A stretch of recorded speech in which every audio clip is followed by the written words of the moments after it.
ஒரு மிகப்பெரிய காட்டுல ஒரு பெரிய யானை வாழ்ந்துகிட்டு வந்துச்சு.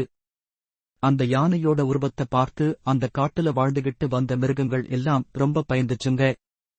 யானை வர்ற பக்கம் கூட போக பயந்துச்சுங்க. அந்த மிருகங்கள் தங்களோட குழந்தைகளுக்கு யானை ஒரு பெரிய அரக்கன்னு கதை சொல்லி யானை இருக்கிற பக்கமே போக விடாம செஞ்சுச்சுங்க. இதை எதுவுமே கண்டுக்காத யானை தன்னோட வாழ்க்கையை நிம்மதியா வாழ்ந்துச்சு. இருந்தாலும் குட்டி குட்டி மிருகங்கள் தன்னை அரக்கனா பார்த்து ஓடி ஒளிகிறத பார்த்து ரொம்ப வருத்தப்பட்டுச்சு. தன்னோட பழகாம தன்னை பத்தி எதுவுமே தெரியாம தன்னை எல்லாரும் உதாசீனப்படுத்துறது யானைக்கு வருத்தத்தை கொடுத்துச்சு. இருந்தாலும் தைரியசாலியான யானை அதோட வாழ்க்கையை வாழ ஆரம்பிச்சுச்சு. ஒரு நாள் காட்டுக்குள்ள பெரிய மழை பெஞ்சு திடீர்னு வெள்ளம் வர ஆரம்பிச்சுச்சு. குட்டி குட்டி மிருகங்கள் வாழுற இடத்த சுத்தி பெரிய ஆறு மாதிரி தண்ணி ஓட ஆரம்பிச்சுச்சு. அதனால தீவுல மாட்டிக்கிட்ட மாதிரி எல்லா மிருகங்களும் உள்ளேயே மாட்டிக்கிடுச்சுங்க. வெளிய வந்து உணவு தேட முடியாத நிலை ஏற்பட்டுச்சு. எல்லா மிருகங்களும் தங்களோட குட்டிகளோட பட்டினி கிடந்துச்சுங்க.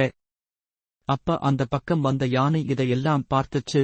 ரொம்ப நாளாவே தன்னோட வேலைய மட்டும் பார்த்துக்கிட்டு இருந்த யானை ஒண்ணுமே பேசாம அங்க இருந்து நடக்க ஆரம்பிச்சுச்சு. அப்ப ஒரு குட்டி குரங்கு யானை, மாமா, எங்க குடும்பமே பசியில கிடக்கு, எங்களுக்கு உதவக்கூடாதான்னு கேட்டுச்சு.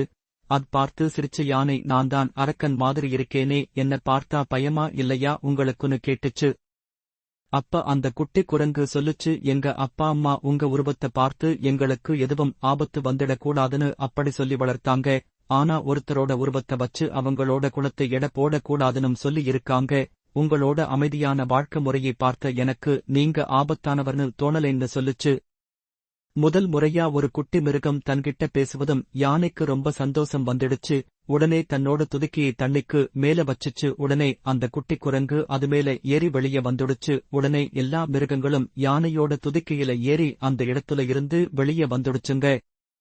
அன்னையில இருந்து யானையையும் தங்கள ஒருத்தரா நினைச்சு பழக ஆரம்பிச்சுச்சுங்க. அந்த குட்டி மிருகங்கள் தங்களோட குழந்தைகளையும் அந்த யானையோட விளையாட அனுமதிச்சுச்சுங்க.